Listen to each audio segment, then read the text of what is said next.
New tonight, the easily forgotten rules of the road after heavy snow, where violations are happening the most and what it can cost you.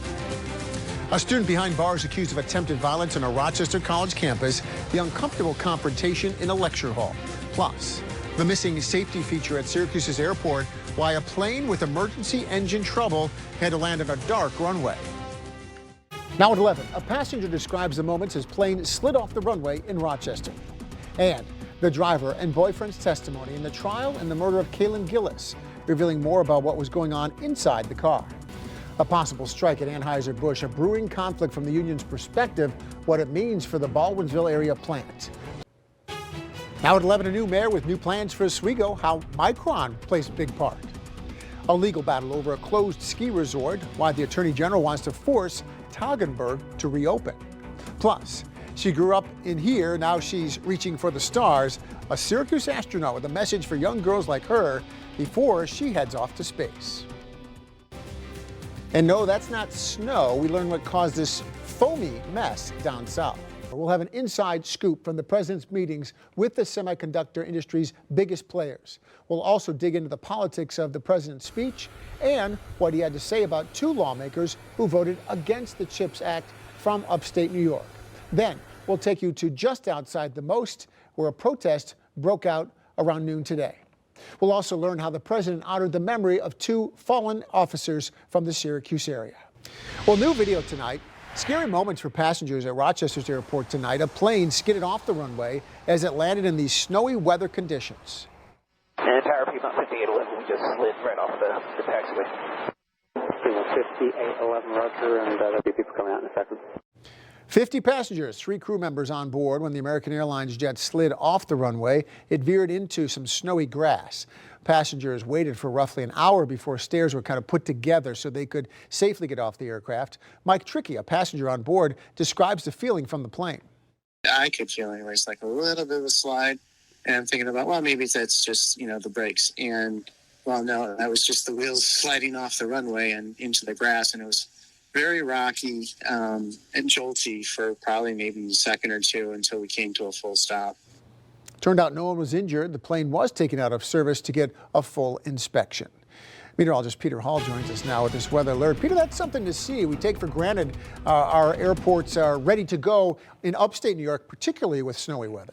Well, that's true. We're going to have to keep an eye on things as some of the snow, which really has been west and north of Syracuse most of the time, starts making more of an impact, especially this weekend. Plows are making the rounds, clearing out those streets. We're finding some rule breakers parked on the wrong side of the road. Watch carefully as the owner of this car strolled to her car. The plow driver's waiting to get his job done. Moments later, she does drive off, and the snowplow operator continues his route. It's one of many violations across the city of Syracuse tonight. As we take a live look at Syracuse's snowplow map, the yellow lines you see on the streets, these are the areas that have just been plowed in the last few hours. They're cleared, and many of them are main thoroughfares. These dots, these represent cars illegally parked, making it tough for snowplows to get around. Tonight we're explaining how parking on the wrong side of the street can cost you. Our Samantha Croston's live in Syracuse with more. Sam? And Matt, the sign clearly states parking is permitted from 6 p.m. even days to 6 p.m. odd days. Tonight's an odd day, February 29th, and yet there are still cars parked on the wrong side of the road.